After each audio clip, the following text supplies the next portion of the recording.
واجيجيجي وكسو جيدو ها عيل dadka iyo xooluhuba ay ka cabi jireen ayay waxay xaafaduhu lahaan jireen bari ugu horeysay ceelal sida kan imika aan dul joogo oo kala ah oo ilaa iyo maanta xataa xooluhu ay ka cabaan sida aad u arkasaanba haddaba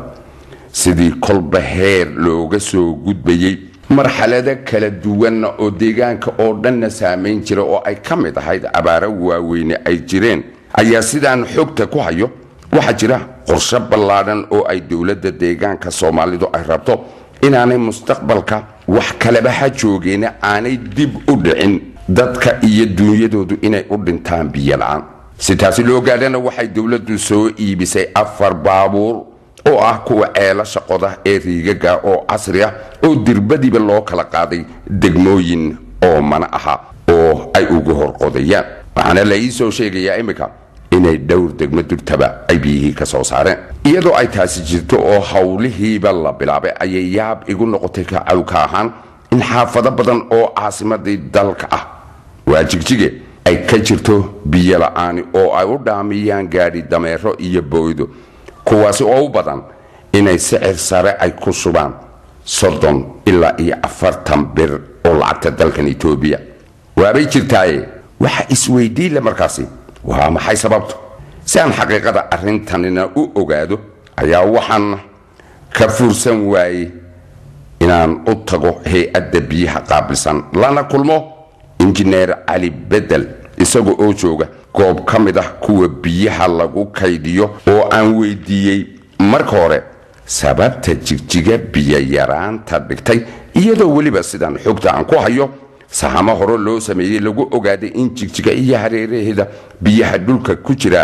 ay badan yihiin aadna u dhow yihiin injineerkuna wuxuu yidhi jigjiga horta horay waxay u lahaan jirtay 22 ceel oo dhinaca koonfurta magaalada iyo dhinaca maxaan ku idhaahdaa waqooyiga maanta aynu taaganahay ku kala yaalay 22 kaasi ceel oo waxay ku shubi jireen reservoir weyn haan weyn oo concrete ah oo ku taala xagga galbeedka magaalada oo kayd biyooda kaydka biyood ee weyn ee 500 mitir kiyubiga muddo markii la jooga ee maamulkan la dhisay regionka ayaa waxa dhacday markii dambe in ceelashii biyo yareeyeen xaggaana way ka biyo yareen koonfurta xaggana ceelashii ka samaysnaa way ka biyo yareeyeen waxa dhacday magaaladu markii dambe in kaydkiiba laga jaro oo sanitationkii awal koloriinkii lagu shubi jiray iyo wixii oo dhan markay biyo yareeyeen magaalada pressure line-kii ceelasha ay ka cabto magaaladu dabeetana ceelashii way yaraadeen biyoogii yildkoogii baa aad u yaraaday waagaag haba jirta taasi sida injineerku uu sheegay laakiinse waxa iyana daba taalo oo habboon in dadku ogaado sababta ay muddadaasi aan yarayn ay u qaadatay aan ku noqdo injineerka mashruucan kolka hore waxa la siiyay qola annay la oran jiray oo imaaraadka ah ayaa la siiyay mashruucan inay implement garayso dabeetana waxaana consultant ka ahaa shirkad kale oo laga leeyahay Addis Ababa iyo consultant ka ahayd 2008 baa iyaga bidkaasi la siiyay inay fuliyaan dabeetana hawshii inay bilaabaan mobilizationkii way soo guureen way yimaadeen qalabkii oo dhan bay keensadeen ceelashan barbay ka qodeen kolka hore xaggaasi barbay ka qodeen badna waaheen baa yaa qoday dabeetana nimankii hawshoodii kolkay distribution pipelines-kii magaalada dhexdeeda iyo labada kayduna ay dhiseen hawshii way wadi kari waayeen lacag la'aana maahay maamul xumuun baa haysay uu nimankaas wuu ii sheegay injineerku oo dadkaasi ayaa mas'uul ka ayuudi oo dhabarka u saaray waxaase isweydiin leh tallaabo ma laga qaaday haye injineer ninkii u madaxda ahaaba kol la xidhay haddana waxaa yimid sheekhii imaaraadka ee shirkadda lahaaba markii dambe yimid adu calaa kulli xaal meeshii waa la isku afgaran waayey dabadeetana way wadi waayeen annagaa la wareegnay markaasi wasaaradda biyaha injineerku waxba ma reeban si uu ii qanciyo laakiinse horaa loo yidhi dhicisku inta birta loo soo sido ayuu ka bakhtiyaa inta kuwaasi la gaalayo maxaa tallaabaa oo ay dawladdu qaatay injineer aad leewaay mashruucan oo bixinta magaalada ahaa markay magaaladu aad shaqaaq u tidhi ayaanu maaragtay mashruuc kale aanu yar bilowno oo bixin la yiraahdo kiibaan ku sii madadaalinay magaalada intuu kanifulayo mashruuca biyo oo bixinta ahaa ayaanu ku ogaanay markaasi magaalada populationkeeda iyo kolka hore de social economic baanu sameynay kolka horeba mashruucana waxa loogu talagalay ilaa 30 sanadood koriinka magaalada martiyo laga amba qaadayo sanad walba yearly inta ku korodha markuu injineerku ii sheegay ayaan sidaasi kaga maxalina aan u baxay si aan u soo arko aan indhaha u soo saaro goobaha oo bixinta ah oo sida xogogaalka ama dadka magaaladu ay ii wada sheegeen ahayd fikrad u fakaray madaxweynaha maamulka imika haya cabdi maxamuud cumar oo muddo bil gudaheeda goobahaasi oo dhan lagu sameeyay sida injineerku haddaba uu inoo sheegay carabtii carartay markii la cafiyay soomaalidii la socotayna ka socotay dhibtiina way jirtaa oo tii markaa taagnayd ayaa weli taag markaasi maxaa tallaabaa ee ay dawladdu qaaday mar kale iyo injineerka waxa la go'aansaday in magaaladii biyo loo helo waxa lala kaashaday doonariskan adduunka siiba hadda waxa finance gareeyay mashruucan cusub hadda la sameeyay waxa lacagtan loo qoondeeyay World Bank laga helay lacagtan lagu finance gareynayo hadda ama lagu maalgelinayo mashruucan biyaha jigjiga tiyo mashruucaasi hadda waxa lacagtan loo qoondeeyay World Bank laga helay waxay ahayd oo markii la sahamiyay xagga koonfurta iyo xagga waqooyiga magaalada laga sahamiyay in ceelal dheeraad oo biyo badan loo helo waxay lacagtii kolkii dambe ee geologically la sahamiyay waxa xaggaasi laga helay 10 ceel in laga qodo xaggan waqooyigana in 3 ceel laga helo oo biyahoogu lagu kalsoon yahay inay magaalada ay waraabin karaan waa mashruuc aad u ballaaran dabcan waxaana ku baxaya kharash markaasi aad u badan waa sheega ma dhaafte injineerku waxay noo sheego inta ku baxasa lacagtaasi waxay noqotay in xagga maxaan ku dhahdaa constructionka loo qoondeeyo maxaan ku dhahdaa 47 milyan oo bir xagga procurementka ama qalabka importedka ee la keenayo sida bamamka baibiska maxaan ku dhahdaa constructionka excavationka waxa soo dhanna 42 milyan baa loo qoondeeyay 89 milyan ayaa mashruucan uu ku kacaya injineer sida muuqata dadaal idikuma yara aniguna hadday noqon lahayd haamakayda dhuuma rasaysan iyo kuwa la dhigay iyo weliba dhul loqodayaba waan soo wada maray oo waan soo arkay laakiin saaxiib horaa loo yidhi qof araadani wuxuu ka maqlaa waa biyahan hooye jigjigi hadal uma baahnee biyay u baahanta dadkii jigjigi bal ha inna maqleena waxaad u sheegtaa waqtiga ay biyo helayaan saaxiib hana isku yarayn muddada ilaa waa laynoo shintirinayaa waxa hadda halkan uu dhamaaday geestan ceelka maanta la xidhay ilaa berita adu weegan yaa noo haray oo backfillingkaasi baa la sameynaya xagan way dhamaatay 1 mitir cubic baa lagu shubayaa testingkii baaba hadhayba kan waxaan filayaa insha Allah taala bil dabadeed in magaaladu ka cabi doonto waa kan 1 mitir cubic iyo ceelashii xagan waqooyiga uu filan yahay magaalada markaa inteeda badan uu ku filan yahay tuubooyinkii way ku jiraan waa la xidhiidhinay imika waxa la soo xidhiidhinayay kaliya ceelashii baa lagu soo xidhiidhinay kaydkan in aanu tasgarayno dabadeetana aanu eegno baayibiskii laakiinse bil gudaheed waxaanu doonaynaa in kan laga cabo insha Allah taala 1 mitir cubic wuxuu ku tarayaana in badan kobaca dhaqaalaha iyo kororka taranta dadka ayaa keena inay iyana kor u kacaan dhismayaasha iyo gaadiidku kaasi oo u baahan in la odoroso isbeddelka magaalada ku soo foole dhan kastaba lana dejiyo jaangooyo xilligii markaasi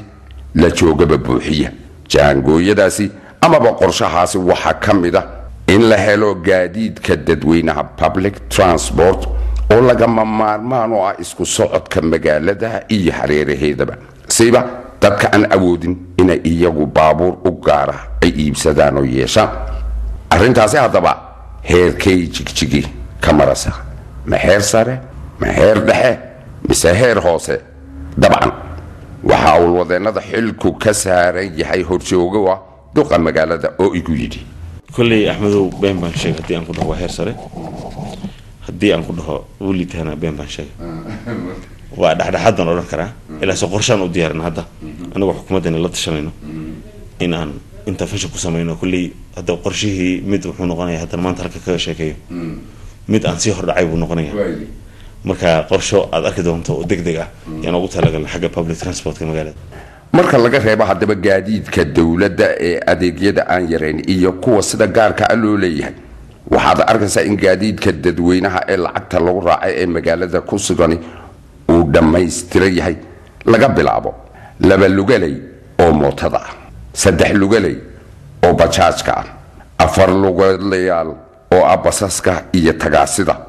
lix lugoodle afar ay laba jiidayaan oo ah gaadi faraska ninka iskalena la yiraahdo baaligaadi oo dalalka qaar ay dadka tamashlaynaya ama tamashlayaasha iyo dalxiisayaashu ay kireystaan oo ku raaxaystaan waxa kaliya aan magaaladu imika aanay lahayn waa gaadiidka biyaha mara waayo wabina ma maro badina ma marto iyo kuwa iyagu xadiidka dul sululuxa oo ah tareenada oo waqtiga xaadirkan oran karo uma baahna magaalada jigjiga hadii aanay ahayn kuwa gobolada oo dhan isaga dabqaadaya maadaama hadaba dad badani ay wejigayga garanayaan oo sida meelaha qaarkood sawirada aad ku aragteen xataa marmar aanan ka shaqayn karin waa ilaahay mahadiye oo ahun jacaylka qofka la yaqaan ummadiisu ay u qabto ayaa markii aan fuulayay gaadiidkan imika aan la socdo ee gaadi faraska dadka qaarkii ay qosleen taasoo aan isiri talow ma ceeb ayaad samaysay oo ceeb u haystaan laakiinse markaan arkay haddana gabdho aad bilicdooda la yaabto aad u qurux badan oo la socda ina qosleen markay arkeen ayaan idhi waaw hoylan wad qumanayd laakiinse sidaasoo ay tahay oo gaadiidku ku badan yahay magaalada ayay haddana aad u kala badan yihiin oo saddex lugaleydan bajaajka la yiraahdo ay 80% qiyaas ah iyadoo ay haysataa magaalada marka laga eego tiradooda sida uu ii sheegay dameer waxaan soo weydiiyay haddana tagaasidi xaggee ka dhacday waxaan yidhi kulli ilaa iyo 1500 oo bajaaj way ka horgashaa magaalada tagaasidi meesha ka saartay oo shidaalka baa leeyahay halkaas oo tagaasidi baa markii hore magaalada ka shaqeyn jirtay بجاشت بعتمدي بجاشت بعذرنا شيء وحي قاعدة تشتغل يربي قاعدة قف قصة أو تاكسي لها أنتو تاكسي يسي أي بجاشت يبسدي وشذلك وحاجة كي يجي إن شذلك وقت أو سهل حبابنا تو بجاشتو لكن حدنا وحد أركسا حدنا إن يكسي كلبدن يهين دولك أي كشقيان سيب حافظة مياني حبونين حدوا إن تاسي لفتر كيدا وحلقة قبطو مركلي يميرك إن كلي وحن كلا سعني حفيز كان إن جديد كي جناح سج هيرديان يا حق المجال دي شوجا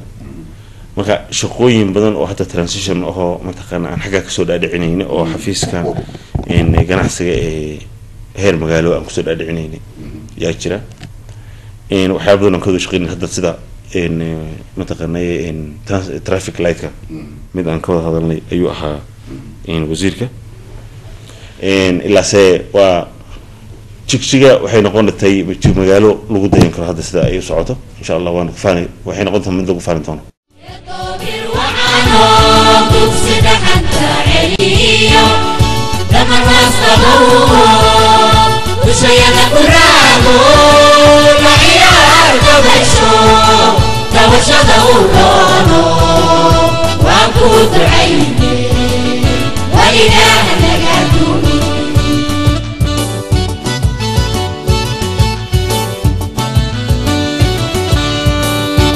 دودر وعانو تكسد حتى عليو كما راسقبو تشير كرابو لعيار دبيشو وهجاك horumar kasta meel kastaba ha ka jiray ma yimaadeen haddii aanay nabadgelyo jirin haddaba inkastoo uu jiro hoggaan guud oo qaabilsan dhinaca nabadgelyada deegaanka Soomaalida ee dalkan Itoobiya oo dhan hoos yimaadaan hay-ado iyo talisyo kala heer oo u xil saaran ammaanka oo goob kasta jooga ayaa maadaama aan ku guda jiro magaalada Jigjiga aan jeclahay inaan horta bal ka bilaabo meeyarka magaalada Jigjiga Mr. Abdi Umar Abdi Dere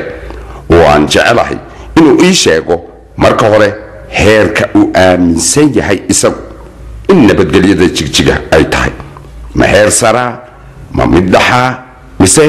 waa heer hoose Mr. Mayor in Ahmed su'aashaas waa su'aal aad u wanaagsan la su'aal baan ka ariga adiga dib ku soo celina nabadgelyada markaad ka hadlayso Ahmed adduunka meel badan baad tagtay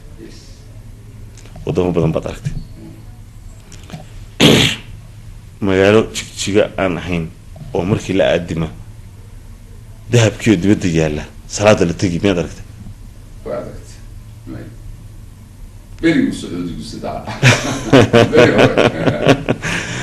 Ahmed Jigjiga nabadgelyada halkaas ay maraysaa oo dollarkii ninkii dollarka sarifanayay intee milyan oo dollar ayuu haysaa oo halkaas uu ku haysaa baad aragtay عادي لو بصرف أنا أو واحد بانشر كي ما تقناي إن ذهب كي بني أنتو صندوق يراك وحده وهالك هي لا ولا قاعدين كربا أي سرادي تجي من كل قديم كي دولار كان صدق إن إذا ما لين هاي أنا سامي سنة أو مجال كهرب البوليس كي حيشرا ما مركب مجال أو ما تقناس أيجا مفتوضة إذا كعلاسك وحنا صارنا حاجة أنا فضة إن ما تقنا ضدكي وين جراح متسي لجناحه إن متقناي خلافية ده إياه إن متقناي إن الجديد كود أهم بقى مجال ده إيسوان سوقا مركا لا سي حق إنه الجديد الرأ إن كل ويسك متقنا إن لقوه يقول الله أتكي وقصب وين وواجبات مسارم لا سي هذا قابسا لا سي الجديد الرأ ما كمان عدو تشجع عادنا والله الله وحكومتي منطقة فرق حكومته وين ونكوّا تشنا ونكوّا صعنا هيدي كلا الجديدة حكومته صراحة نقصق هذا أي كوف الذهب كي حدي صندوق الذهب كي يدود يعلي أنت لو برتها الروح لقفل كيف سعادة اللي تجي مرحبا حتى بقى مير كجريقان عبد ديره وإيشاجي إن عيدا كبليسكو أيهين كو أحل صار النبض عاصمة أيها وحن جعلها مركز إن أكوريستو dhinacaas iyo taliska ciidamada bilayska oo ay si kala jeedaan guriga aan deganahay oo ku dhex yaala xarunta madaxtooyada oo meel 20 talaabo kaliya u jirta irida aan deganahay oo ku nool yahay bahalka Soomaalidu ay u taqaan shabeelka afka qalaadna looga yaqaan jiita oo wax nool oo afar lugood leh ugu dheereeya adduunka waa shabeel asar jooga la ciyaar sidoo kale inta aan gaadhin mas'uul kan u socday ayaan irida taliska aan ku arkay laba libaax oo sub laga sameeyay ama basibid oo aan nooleen waxa intaas ii dheera inaan haddana isla socodkaygaasi intii aan taliyaha aan gaadhin ku sii socday aan ku sii maray libaaxa oo nool oo ku jira gudaha taliska waxaan filayaa in balaha haddii dadka qaar ay bixin lahayn libaax salaaxiyo libaaxsan ka taabta iyo magacyadaasi kadib intaasi oo dhan ayaa waxaan gaadhay mas'uulkan muraadka u lahaa oo ah komishineerka ciidanka bilayska deegaanka Soomaalida ee dalka Itoobiya Colonel Yusuf Maxamuud Muuse oo aan marka hore kaftan ahaan u weydiiyay in libaaxyadan iyo shabeelkan iyo goodirka geesaha dheer ay ka qayb qaataan ilaalinta ammaanka Jigjiga waxaanu yidhi waxa la sameeyay xidhiidhka macnaha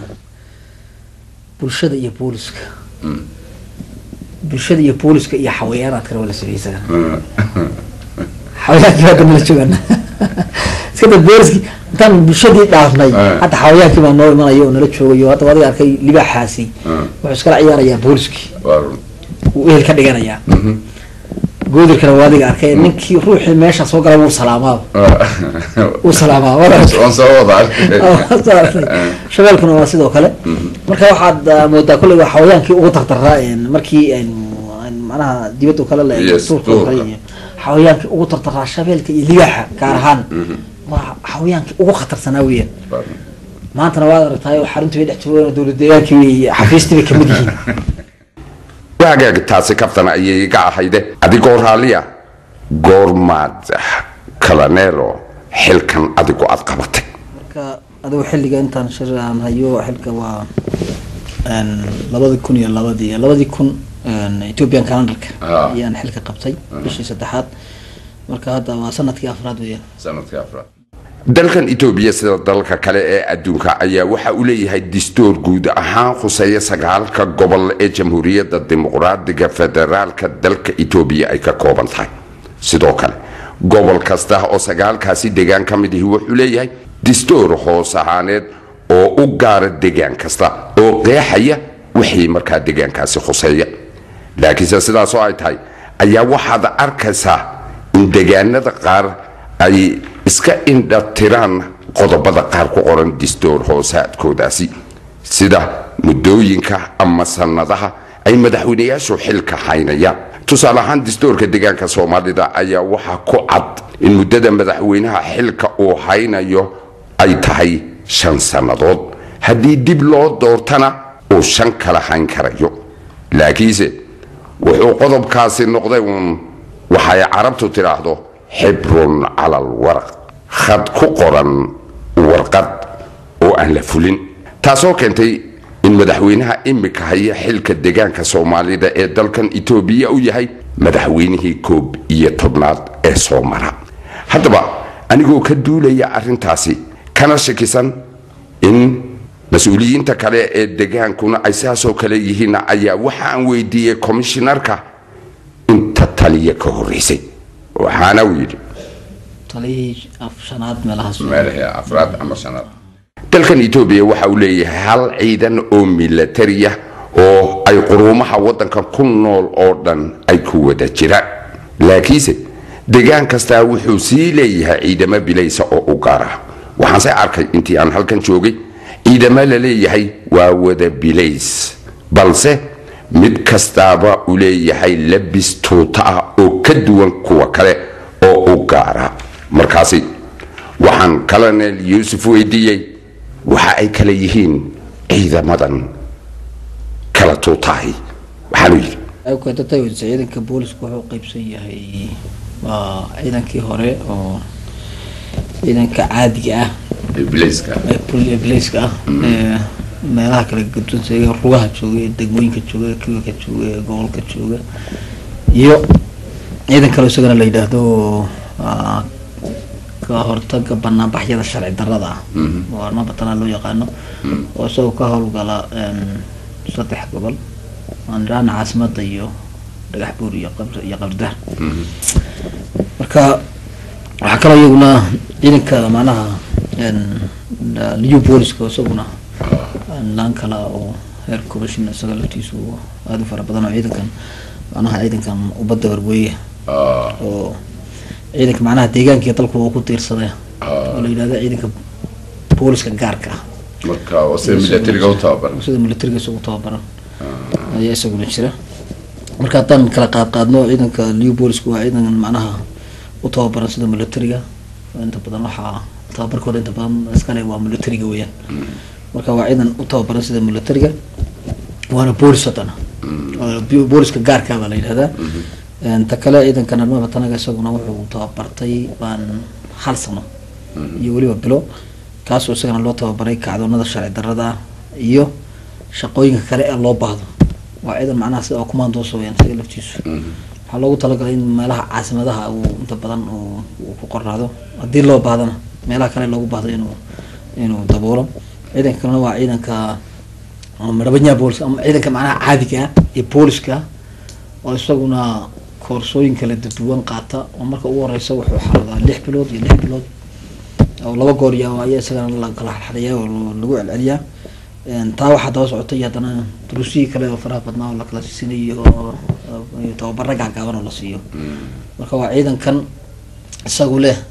dambi kortagii iyo baaristii iyo adeegii guud iyo dabagalkii iyo maamulkii ciidanka iyo waxaasoo dhan la weeyaan marka waa ciidanka kale ciidankii macnaha aabaha u ahaa fahmay siday kala yihiin laakiinse waxaan weli ii caddayn sida lagu xuso iyo haddiiba ay jiraan shuruudo ay tahay inuu buuxiyo marka askariga la qorayo taasi laftirkeeda ayaan u bandhigay xogogaalka ay xukunkiisa hoos yimaadaan waa isla colonel yuusuf ciidanka askariga waxaa lagu xushaa waa shuruudo badan buu leeyahay marka hore waa inuu qofku horta ahaado qof muwaadin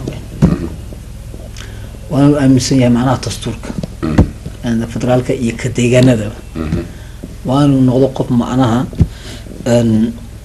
da-diisa la sheegi 18 ilaa iyo 27 jir waa inuu noqdo macnaha qof aqoontiisu ay tobnaad iyo wixii ka sarreeya ama qaarkoodna wasdeedad iyo wixii ka sarreeya ama saf baa la soo joojiya laga xushaa sidoo la naadiya ma dad ma santahay awki maya iyadoo saf ahayn waa la dhajinayaa shuruudaha la dhajin intaasoo qof baa loo baahan yahay gobol hebel intaasoo looga baahan yahay kadibna shuruudaha la eegi shuruudaha ciddii buuxisan ba markaa la qaadan shuruuduhu marka aad bay u badan yihiin qofku ma inuu noqdo qof macnaha meeshii loo bedelaba ka shaqayn karaa uu yahay haddana intaa marka laga yimaado ma jiraa haddana tababar kadib uu qofku sarkaalnimo uu ka bilaaba isagoon askarinimo soo marin haye yuusuf may ma jira kaas cawkow waayo boolisku waa inuu marka hore tababar soo qaato police science-ki uu soo qaato police science-ka markuu soo qaatana inuu kolka hore tababarku ka soo baxay police science-ki uu soo qaatay kadib wuu xaroonayaa macnaha inuu galo kulliyadda booliska iyo macnaha federaalka sandaafa ayuu geli qaarkoodna waa qaar macnaha shilimaad lagu siiyo kale laakiin isagoo ciidan ah lagu siiyo macnaha abaalmarin ayuu noqonaya laakiin qof shacabka intuu kasoo dhex baxa xidigtii lagu dhajiyo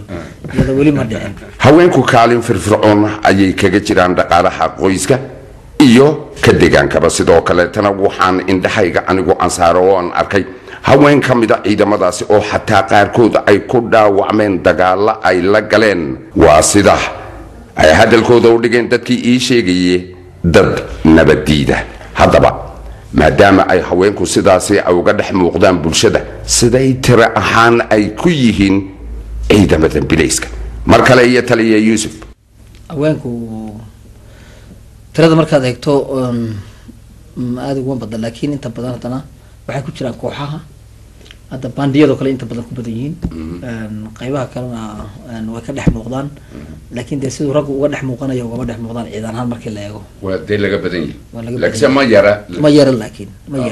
yara laakiin koorsadii walba qaar baa lasoo baxa oo tababarka la qaata oo ka soo baxa tababarka ka khatarsan bada ragga askarigu waa qof bini aadama waxaanu la mid yahay shaqaalaha kale oo dhan waxaanu u baahan yahay daryeel iyo in la dhowro oo la ilaaliyo xuquuqdiisa sida mushahar ku filan fasax uu sanadkii helo iyo lacag joogto ah oo la siiyo marka uu cimri gaadho ee uu hawl qabo haddaba arrimahaasi ma helaan askarta deegaanku aan ku laabto commissionerka ciidanku macnaha xuquuq uu leeyahay oo waxaa jirta macnaha inuu fasax waxaa la siiyaa sanadkii markuu ayuu bilbil leeyahay bisha isaga kala jabsan kara hadduu sanadka kale barhkiisa 15 qaato isagoo taalaa laakiin wuxuu xaq u leeyahay wixii xaq loogu lahaana inuu macnaha uu sameeyo wuxuu xaq u lahaana inuu helo marka waa fasax sanadeed sida caadiga sanadeed bala yiraahdayo bil buu fasax ku sanadkii ku leeyahay sida adduunku u badan yahay marka taasna way helaan xuquuqdooda waa macnaha waxay leeyihiin xilligay uurka leeyihiin xilligay umulaan iyo fasaxoodu tramala awku fasaxoodu iyo tramala doorata baa leeyahay doorata ma hawlgab imise da'dee wey waa 60 markuu gaadho hawlgab buu iska noqon wuxuu helayaa markaa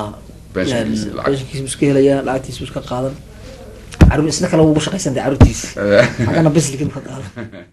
وأرين وناكسن إن حقوق ديس أسكاريكا إساق الله صغو لكن هديو أسكاريكا سي لفتر كي سميل وكاقد حقوق دا قف ريدا مجرى حير قبتا يميلو قد دعوو دا طبعا كالنا يوسف أيان إديك أورين أنو دايو بوليسكو أرتكو وانين شرعي صوبرتي ويا قف مركو شرعي صوبرتين ما أنت أنا الشرعي جاء قانا أن كحد كتبه هذيك يقف كشعب كي مركي دنبي أدو ذكشان حتى اسكو أنت اللي دين يجي معي كان يسوي صوبرتي بسميه قف كشعب كي نوح لقيها بابا إنه لا أقول مركا هذا isaga looga laban laabaya ka booliska ah macnaha dhibaatada sameeyay ayaa looga laban laabay way isagu waxa la yiri waxaan iska daawaa dambi waxa qaado waxa fiican waxaasina wuxuu yahay ha u dhawaani balay wixii la yiri wuxuu yahay ha u dhawaan qofka u dhawaada ka shacabka ah uu la sameeyay isku kiis ma noqonayaan marka kana looga ayaa macnaha iyagu kiisku ayaa looga badin sababtoo ah isagoo garanayo sameeyay weeyaan marka maadaama isagoo garanayo wixii sameeyay kan kale macnaha isagoo garanayo buu sameeyay isagoo garanayo maadaama uu sameeyay waxa laga yaabaa in laga khafiifiyo laakiin kan lagama khafiifinayo isagoo garanayo sameeyay marka aad dhex socotid magaalada waxa inta badan ishaadu ay qabanaysaa askar bilaysa oo qaarkoodna ay socdaan qaarna ay goobo fadhiyaan siiba habeenkii oo marmarka qaar inta ay ku joojiyaan su'aalo ku weydiinayaan marmarna inta ay baabuurka laga soo dejiyaa ama gaadiidka saaran tahay ay ku baalayaan iyaga iyo dad labisan dharfayidahay markaasi askartani ma roondel ogyahay baa mise waa kuwa aan la ogeyn dhinaca kale gartay askartee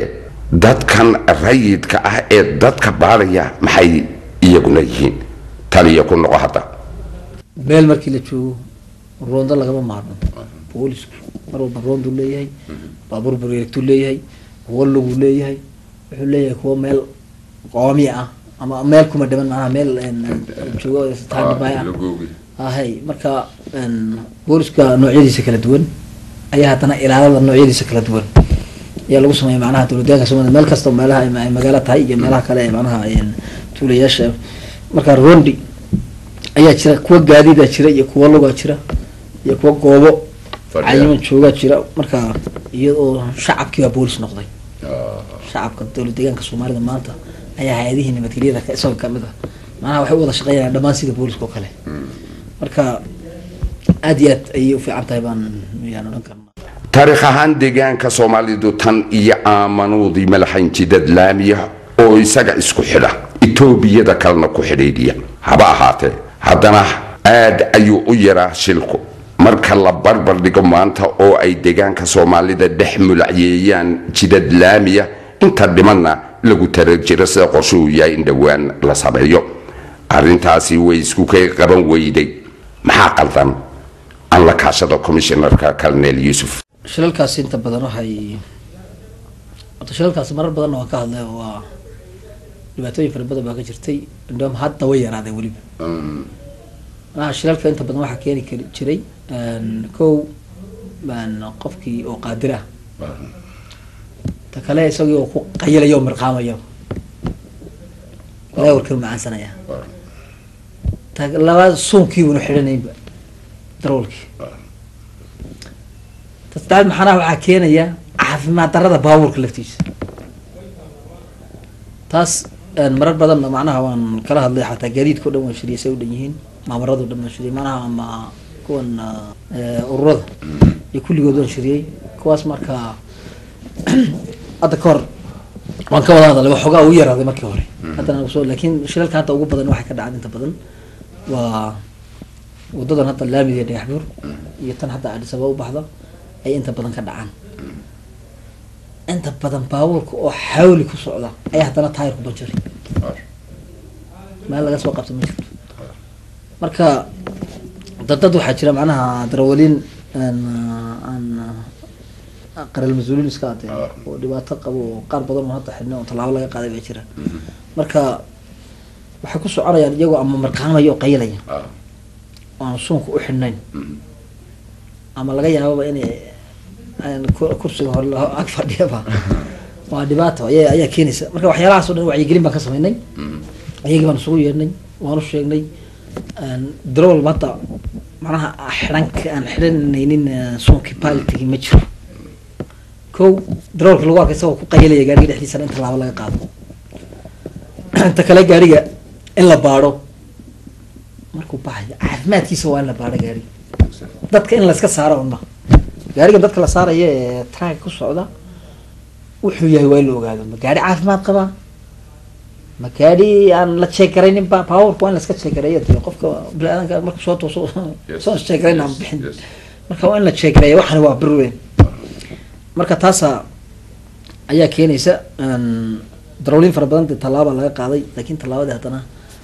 mar xoogaa intuu fiilkii yaraaday haddana toddobaadadan waxay moodaa inuu haddana soo badanayo marka taas haddii ilaha yidhahdana waxaan isku dayi doonaa inaan wacyigelin fara badan oo kale aan ka samayno si ayna macnaha baabuurtu inta kale waxaa keenaya xawliga xunay ku socdaan xawli taasna marka waa arrin macnaha u baahan in halkan adag laga sameeyo oo meel kasta aan traffic dhigno rules dhigno oo la yareeyo xawliga gaariga laftiisa xawliga qofka gaariga wadaana inuu noqdo qof muwaadin oo dadkan u xisaabtamaya gaariga saaran iyo hantida lafteeda inuu noqdo in isku dayi doonaa haddii la yidhahdo inkastoo ay waxbarashadu ka mid tahay qaybaha sida faahfaahsan aan ugu axari doono amaba aan ugu soo qaadan doono barnaamijyadan taxana ee deegaanka soomaalida ee dalka Itoobiya haddaan sii yara garocdo waxaan si aanan filanayn aan ula kulmay markii aan imid deegaanka heerka waxbarasho ee Kobtan oo igu noqday oday ka sheeke tusaalahan waxa iga sii yaabiyey ayaa waxaa ka mid ah hal iskuul oo kaliya oo ay dhigtaan 7,000 oo arday oo marka ay duurkii rawaxayaan u muuqda koronkoro sumaysa farabadni awgeed taasi oo maalintii iigu horeysay farxad darteed ilmo igu soo joogsatay laakiinse waxaasi oo wanaag iyo farxad ka sokow cilada kaliya ee aan dareemay ayaa waxa ay tahay iskuulka oo ku dhegan jidka ugu weyn ee bartamaha oo marka ay soo baxayaan ay ardaydu halis u yihiin gaadiidka jidka maraya oo qaarkood waa shufeerada ay ku socdaan xawli aanay kaga qaban karin caruurta tiradaasi leh ee soo baxday markaasi waxaan isweydiiyey bal inuu jiro qorshe loogu talagalay badbaadinta ubaxaasi soo koraya haye colonel taayada waan qorshaha dhamanayada waa waxaa jira traffic kuma dhaban iskuul walba markay soo galayaan iyo markay sii baxayaan haddana waxaan tababaray oo kale ardayda macnaha traffic ardayda ah dhexdooda ayaan tababaray hadda sanadkii walba waxaan tababaraa ugu yaraan 300 meelaha oo arday ah oo marka ay soo baxayaan waxbarashada trafficada qaadata oo iyagoo arday ah oo la hoyda marka dambe oo qaato oo si wax u kala hagayaan adiyaabiso hadda halkan waxaa noogu xareysan ilaa iyo 300 oo kasoo kala xulay 13 dugsi meelaha 13 dugsi meelahaas kasoo kala xulay adoo 130 dana markana qaar baan baray ardaydii iyo marka trafficada isla joogsa isku calaamad baa loo xidhayaa ardayda lafteeda cadaankii wada baasha loo xidhayaa iyo dhar yar baa loo xidhayaa marka waa tamaari traffic baa layidhaha oo ardayda trafficadeyda marka taa iyada meel baan iska dhignay iyadoo ardayda iyada laguma saqajaamayo xilligay baxayaan iyo xilligay ay galayaan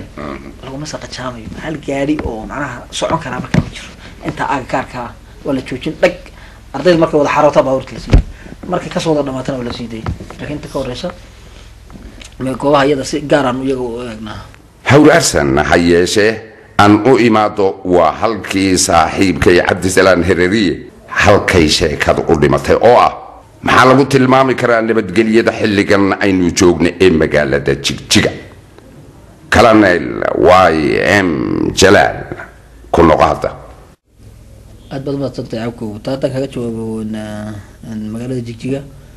iyo macnaha dowlad deegaankaba nabadgelyadeedu aad iyo aad bay fiican tahay iyadoo jireen dee waayihii hore qolo intay kuwan yari macnaha argagixisada ka dhaqaaqdo meelaha kuwaasina iyaguna iska dabar goyn hadda oo ciidan macnaha dalka iyo dadkaba ku faana loo sameeyey oo ciidanka booliska gaarka ah kaasaa marka meel walba تو كدوا قالوا تاكتر تكله بحي معناها مقالوين كوا كلامه waxaan u sameeyay isagana ciidanka arba batanaga iyo ciidanka booliska kale ee caadiga ah hay'adaha nabadgelyada oo kale marka aad iyo aad ay u fiican tahay oran karaa macnaha caasimada dowladda deegaanka Soomaalidu maanta Jigjiga inkastoo magaalada Jigjiga ay barnaamijkan u badnayd haddana isla gobolka ayaa goobo kamid ah aan booqday sida degmada Tulli Guuleed iyo degmada Awbare oo iyagana aan ku soo qaadan doono barnaamijyada dambe kan jeclaayeen u jeelo ma wardheer baad jirtay oo hele ma wardheer baad jirtay kan jeclaayeen u jirko